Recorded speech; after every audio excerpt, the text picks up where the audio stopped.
na še enem srečanju ob 9. na pijači z Jezusom. Vidim, da nas je nekaj zbranih, tlele je Mira, pa Simon, Laci, čau, živo Simon, pa Urša, pa Peter Čepon, zdaj že vem, bravo, sta redna gosta, ne morem verjameti, Štefko pa Mateja, Robi pa Mojca, bravo, sta še v čakalni vrsti, upam, da boste kmalu prišli noter. Živo, dobro večer. Ja, danes, evo, spet moramo nazdraviti, na pijači z Jezusom. Kozarci danes sta druge sorte, če vidite. Prejšnjič je bil od ene druge firme, zdaj od druge, noter je pa sokec, ki mi ga je hčerka prinesla in je ta kozarc zbrala iz enega čisto preprostega razloga, ki je edini, ki ga imamo sploh še zunaj, vsi ostali so v pranju ali so pa razbiti, tako da na zdrave. Tlele zadnji se že nekaj pripravlja, kot vidite. Ja, smo v čakanju, 8. junija, kmalu bo naš ključni dan, mogoče že kaj prej, že včeraj smo imeli en tak lažen alarm in zdaj, ja, Mojca pa Robi, evo, očitno mize ne bo treba vendati, bo kar tlele lahko tale lušna zibka prišla prav. Če se spomnite, prejšnjič smo govorili o tem, kako je naše življenje naključje oziroma kako ni naključje in kako je ta naš veliki stvarnik, načrtovalec oblikoval vesolje, oblikoval prostor, v katerem živimo, zemljo, čas, preko neštetih možnosti in izbir in odločitev, ki jih v bistvu naključno nikakor ne bi mogli nastati. In tudi danes bi radi nadaljevali, da nadaljujemo s tem v bistvu razmišljanjem o tem, kaj je v bistvu moje življenje. Ne vem, če ste že prej videli objavo, jaz sem vas že prej malo prosil, halo, dobro večer, ja, da bi malo razmislili o tem, moje življenje je kot, pa ne vem, če ste že kaj razmislili, dam vam zdaj tlele malo časa, pa dajmo kar malo razmišljati, pa kar pisati. Moje življenje je kot kaj? Dajmo si za eno metaforo zamisliti, eno primerjavo, ki nam v bistvu nekako čisto nerazumno prvič pride na misel, čisto kot čustveno iz nas. Moje življenje je kot neki. Ines in David, Bog, žive. Bog, fajn, da sta prišla. Bom počakal, da tle natipkate kakšen odgovor, lahko kar dejte, kar malo načetajte noter, kar napišite, kakšno od idej. Moje življenje je kot nekaj. Danes smo malo o tem premišljali že v pisarni v Dižu in prišli so zanimivi odgovori na dan, kot žuboreč potok je bilo, ki potuje skozi različne vrste pokrajin in se, lepo Štefko, moje življenje je kot pravljica, ja, bravo, evo. Pol je bilo moje življenje kot grozdje v stiskalnici je bilo, recimo eno od takih. Potem, ja, jaz sem rekel, da moje življenje je kot svet Peter, ampak v enem trenutku, ko ga je Jezus roko ven potegnil iz vode. Recimo, ja, in folk, lahko še mogoče kdo kaj napiše. Vse sorte imamo teh metafor za življenje, poznamo komade slovenske, življenje je lepo, če ga živiš, tako kot ponuja se samo in ne da tega spremeniš, recimo eno tako besedilo, ali pa ono drugo, pa govori sicer o smislu življenja, je ležanje na plaži, z možgani na off in čivava na straži, In zdaj, recimo, zdaj smo konec maja, začetek junija, če kjerkoli Slovenca vprašaš, zdaj se bojo začeli oni standardni pogovori, pred poletjem. Ful dobro, kak ste, kaj, jak, malo bojo počitnice, ja, še malo pa dopust, 1. maj je min, pozidali, požarili smo, kar smo mislili, zdaj bomo sam še o tem se pogovarjali, da gremo na dopust, kako bo na morju, kam greste na morje, kam pa vi, in tako naprej. In se mi zdi, kot da bi folka živel, v bistvu za ta 1, 2, 3, kjer ima veliko srečo, 4, kjer je res velik srečnež, tedne na let. In to se res dogaja. In mislim, pismo, jaz nimam nič proti morju, jaz imam ful rad morje, midva Saša oba izjemno uživava na morju. Ampak v končni fazi, kaj je morje? Morje je en tak čas totalnega odklopa. V bistvu je tudi čas enega totalnega pobega, če tako pogledaš, Ok, moje življenje je kot vreme, od dolgih sončnih obdobij do neviht, Simon, bravo. Bravo, Klementina, živa, pa družila, živa. Mojca pa robi, kot muzika različnih zvrsti, ful dobro. Lepe primerjave so. Imaš možnost, rečejo nekateri, moje življenje je kot tak tobogan, enkrat gre gore, enkrat gre dole, ne? Drugi rečejo kot simfonija, kot čoln na razburkanem morju, kot pot, kot ples, ne? No, ampak če grem nazaj na tole morje, ne? Moje življenje je kot čoln na morju, moje življenje je kot to, da se jaz lahko odklopim. Eni reče, moje življenje je zabava, ne? Pismo, ampak a so to res tiste stvari, zaradi katerih smo mi kot ljudje postavljeni na svet, ne? Ker dejstvo je, da ta metafora, ki si jo mi v bistvu nekako prikličemo v spomin, čist na neki nezavedni ravni, v bistvu določa, kaj jaz v življenju delam, kaj so moje prioritete. Če je moje življenje zabava, bom iskal načine, kako bi se čim bolj zabaval. Če je moje življenje, če je moje življenje, rečem, življenje je solzna dolina. Pol pomeni, da bo vse sama solza, da bo vse sama žalost. In tako naprej. In se mi zdi, da evo ga, kot reka, kot rožica. Dobro. Je zanimivo, no? V bistvu ta metafora določa naše življenje.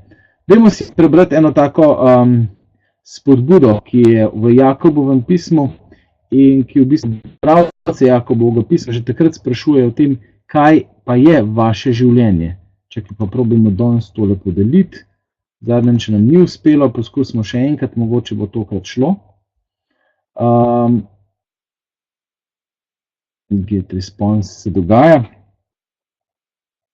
Se pravi, prispodoba v bistvu je tista, ki določi, kaj jaz v življenju mislim, na podzavestni ravni. In spet bomo imeli težave, očitno. Zakaj, če je to prej delovalo? Ne razumem, ne znam, nisem dovolj sposoben. Odprite torej Jakob, 4. poglavje 5 do 17. Od 4. poglavje od 5 do 17 vrstice. Kjer pravi takole, in berem iz prevoda Življenje z Jezusom. Ne? Pravi, se vam zdi, da Sveto pismo kar tako pravi, Bog ljubosumno pazi na duha, ki ga je položil v vas.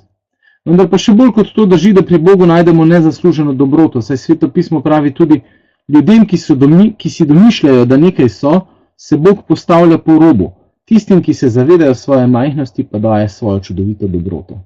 Zato vam pravim, uprite se hudiču in bo zbežal od vas. Stopite bliže k Bogu in prišel vam bo naproti. Nehajte grešiti. Razčistite pri sebi, vi omahljivci, ki ste polni pomislekov. Soočite se s svojo bedo, naj vam bo res žal, razjokajte se nad sabo, vaše hahljanje in vzhičenost naj se spremenita v žalovanje in potrtost. Pred Bogom namreč velja samo eno. Spustite se na tla ter priznajte svojo nemoč, da vas bo on dvignil na častno mesto. In pa še tako naprej, ne govorite grdo drug o drugim in pravi pa še, zdaj pa nekaj besed za vas, ki pravite, te dni gremo v ono mesto in tam bomo ostali kakšno leto, tam bo dober zaslužek, dober posel in soliden zaslužek. Lepo vas prosim, saj ne veste niti tega, kaj pri. V resnici ste kot dim, ki se hitro razblini. Morali bi reči, če bo Bog hotel, bomo živeli in počeli to ali ono. To, kar pa vi govorite, je navadno široko ustanje. Vsako tako bahanje je zlo. Če že imate čas in sredstva, se rajši posvetite dobrodelnosti. Če nam je jasno, kaj je treba storiti, pa tega ne naredimo, je to hudo narobe. Pravi v tem prevodu Življenje z Jezusom. Se zdaj pa probam malo povečati. Življenje. V bistvu je pomembno, no, da v življenju ne sedimo na, Američani rečejo, da sediš on a fence, se pravi, da sediš na ograji, ne nagneš ne levo, ne desno, da v bistvu imaš življenje za neko, se pravi, ne vem, metaforo, kjer ti je pomembno, da se imaš lepo, da uživaš in tako naprej. Ne pogledaš pa, kaj Bog, ki te je ustvaril, ki te je postavil v to bivanje, v bistvu želi od tvojega življenja. Ne? In če pogledamo Sveto pismo, to imam pač iz te knjige Življenje z Jezusom, ki sem jo že prvič, Življenje z namenom, ki sem jo že prvič predstavil, pravi v Sveto pismo, pa pravi, da so 3 metafore za življenje nekako najbolj jasno izpostavljene. Prva je ta, da je življenje v bistvu neke vrste preizkus. Zakaj? Zaradi tega, ker se v življenju preizkušnje pojavljajo tako ali pa drugače. In skozi preizkušnje se šele vidi naš pravi karakter, naš pravi značaj. Skozi preizkušnje se ta karakter obenem razvija in tudi razkriva, se pravi, se tudi kaže. Ne? In mi v današnjem svetu živimo velikokrat v utvarah, da nam bo s tem, če bomo sedeli, bi rekel, nekje med že in še ne, na neki neodločeni točki, da nam bo nekakrat ali se izogniti vsem preizkušnjam. Pa žal, te variante, da bi se v življenju, ali pa k sreči, ne, da bi se v življenju izognil težavam, preizkušnjam, tega nam Bog ni dal. Vsako življenje je in ima nek delež svojih preizkušenj in jih prinaša s seboj. Se pravi, ne vem, če se spet obrnem malo na Jordana Petersona, ki ga večkrat poslušam, ne, on pravi, mi smo vedno med redom pa med kaosom. Ne, in ta red, recimo, je ta ženski princip, je tisto bolj, kar mi poznamo, kar imamo radi, kar je urejeno, kar je predvidljivo in kar vemo, kaj v naslednjem trenutku pričakovati. In mi se velikokrat radi zapakiramo v ta red. Ok, imaš tudi ljudi, ki smo radi v kakšnem kaosu večkrat, to je pač ta mogoče bolj moški princip, neka ustvarjalna energija, neko iskanje, raziskovanje novih področji, ki so obenem lahko tudi malo strašljiva, grozljiva, nevarna, nepoznana. Ne? In pravi, ti se moraš v življenju res da gibati, ampak ti moraš hoditi med tem redom in neredom in se moraš skozi podajati v nek kaos, v neko neznano, da se ne zapakiraš, da nisi sam v tistem, kar ti je znano, v tistem, kar pač ne, je običajno zate, kar imaš nek default, neko prispodobo, ki si jo ustvaril, Bog vidi odkot, od katerih vplivov v življenju, ker vplivov je pa nešteto. Ne? Se pravi, ja, življenje je preizkus in najbolj glavno pri tem preizkusu je, a si jaz upam sploh stopiti na pot. Ne? Dovolj zaupam Bogu, da si upam narediti ta korak v kaos, korak v neznano. Ne? Danes v bistvu nas je narediti korak kamorkoli pogosto zelo strah. Zakaj? Zaradi tega, ker živimo v družbi idealnih in idealiziranih pričakovanj. Vse mora biti polno, če ne bo zelo dobro, da jaz sploh ne lotim. Se pravi, na teh družbenih medijih, na Facebooku in vse posod je vse videti ful dobro, glej, koliko se imajo pa unile, poglej, kam so šli, poglej, koliko so fajn. Ne? Ja, seveda so fajn, ker so se poslikali v tistem trenutku, vsega dreka od zadaj pa ne vidimo. Ne?